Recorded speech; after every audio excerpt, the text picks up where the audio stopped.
quero falar sobre como lidar com portas fechadas. E eu não sei se é só comigo, mas eu precisei aprender a lidar com portas fechadas. Alguém já teve alguma porta fechada? 2 pessoas. Eu acho que eu estou pregando para o auditório mais mimado por Deus da história. A gente lida com portas fechadas desde que nasceu. É uma grande verdade. A gente lida com portas fechadas até o nosso último dia. Enquanto a gente estiver respirando, existem portas se fechando o tempo inteiro. Mas também existem portas se abrindo. E a grande verdade, irmão, pega essa chave, é que a gente não pode entender como portas fechadas sendo algo negativo e portas abertas sendo algo positivo. Porque portas que Deus fecha são uma bênção, mas portas que a gente abre sozinho podem ser uma maldição. A gente é meio binário na nossa jornada. A gente acredita que ou é preto ou branco, ou é positivo ou negativo. E a gente acredita que portas fechadas é algo ruim e portas abertas sempre vai ser algo bom. Mas nem toda sociedade que parece boa aos nossos olhos é algo que é bom aos olhos de Deus. Nem todo relacionamento que parece bom aos nossos olhos é algo que de fato é bom aos olhos de Deus. Nem toda ideia que a gente tem e parece incrível aos nossos olhos é uma ideia de Deus. Então a gente precisa aprender a celebrar as portas que Deus fecha. E a gente precisa aprender a entrar nas portas que só Deus abre. Você está comigo? Diga amém. Amém. Não se distrai, irmão, olha para mim, por favor. Como lidar com portas fechadas? Eu estava conversando com alguns pastores da nossa igreja lá em Dallas. A gente teve uma conferência há 3 dias atrás. E aí a gente ficou até 5 da manhã, as 2 noites que eu fiquei por lá, conversando sobre tudo que você imaginar. E aí uma das conversas a gente começou a falar de NFL. E eu não entendo nada de NFL. Alguém aqui curte NFL? Hoje vai ser um pouco difícil. E aí quando a gente entrou nesse assunto, a gente estava falando sobre o Tom Brady, que ele está em Tampa agora. E esse cara é um fenômeno. Eu não sei se você sabe, mas esse cara, ele precisa ser estudado. Ele é o maior campeão e tem o maior número de vitórias e de alta performance da história do esporte. Só que existe algo interessante na contratação dele. Existe algo chamado draft. E me perdoa se não for o melhor accent e algumas palavras, mas vocês estão entendendo, ok? Estou me esforçando. Então existe algo chamado draft. Esse draft é como se fosse uma janela de contratações. E no ano 2000 estava acontecendo um draft no teatro do Madison Square Garden em New York. Come on, bro. Respect me. Teatro do Madison Square Garden, Nova York, abril do ano de 2000. Está tendo um draft. E aí cada equipe faz a sua escolha. Quando a gente olha hoje para a história do Tom Brady, a gente fala, cara, esse cara foi o primeiro a ser escolhido. Mas se a gente voltar alguns anos atrás, a gente vai saber que ele foi a 100ª, eu não sei nem falar isso em ordem, eu vou falar um número, ok? 198 jogadores foram escolhidos antes dele. 198 escolhas foram feitas antes de escolherem ele. Ele foi escolhido na 6ª rodada.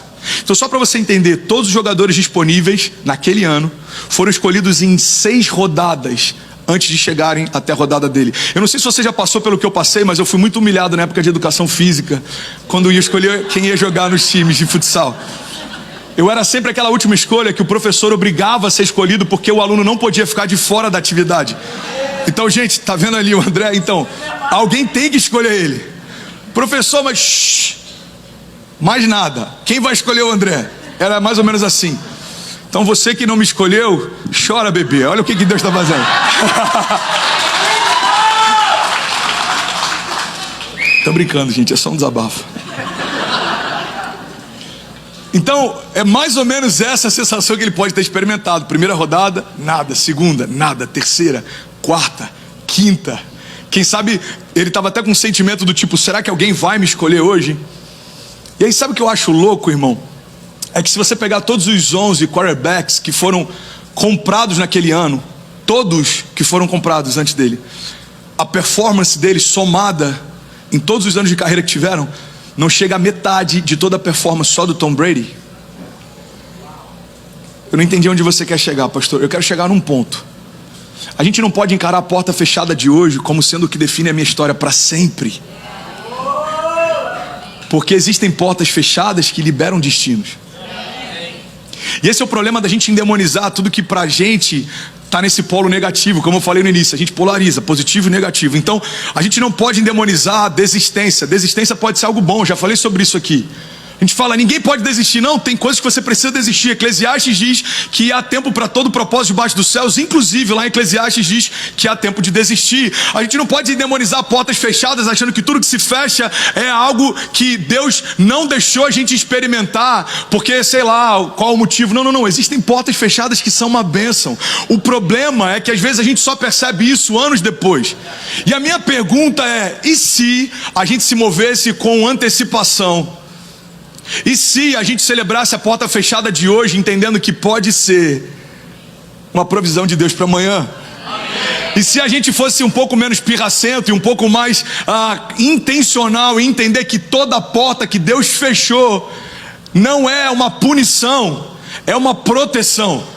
Toda porta que o próprio Deus fechou não é Deus punindo você, mas é Deus preservando você, é Deus poupando você, é Deus guardando você. Você está comigo? Diga amém. Amém. O maior jogador da história da NFL teve que ver quase 200 pessoas serem escolhidas antes dele. Agora a minha pergunta é, se essa escolha fosse feita hoje, quantos acreditam que teria uma guerra entre as equipes para poder escolhê-lo? Isso é outro princípio que na fé a gente vê acontecendo o tempo inteiro. As pessoas te chamam pelo que você é depois que você se torna. Mas Deus chama você do que você é antes de você se tornar. Então Deus chama Davi de rei quando ele é um menino. Deus chama José de governador quando ele ainda nem tinha se tornado escravo. Deus chama Pedro de pescador de homens anos antes de Pedro inclusive traí-lo e se tornar um apóstolo que se tornou. Deus chama Saulo para ser uma base fundamental e o homem que mais teve revelações a respeito do reino de Deus e da redenção, enquanto ele ainda caçava cristãos e a igreja. Então você percebe que Deus trabalha numa linha de tempo que ele antecipa realidades que ainda não aconteceram. Você está comigo? Diga amém. Amém. Então eu preciso entender que Deus é o melhor headhunter da história. Ele vê talentos onde ninguém está vendo, ele vê potencial onde ninguém está vendo. Mas por que Deus consegue ver? Bom, essencialmente ele vê porque ele é Deus, ok? Ele é onipotente, onipresente, ele é onisciente, ele sabe todas as coisas, está em todos os lugares e ele pode todas as coisas. Mas tirando essas características de Deus, por que Deus consegue ver? Por um princípio básico. Você está comigo, gente? Alguém está recebendo algo de Deus? Deus sabe o que você pode porque foi Ele quem depositou isso em você.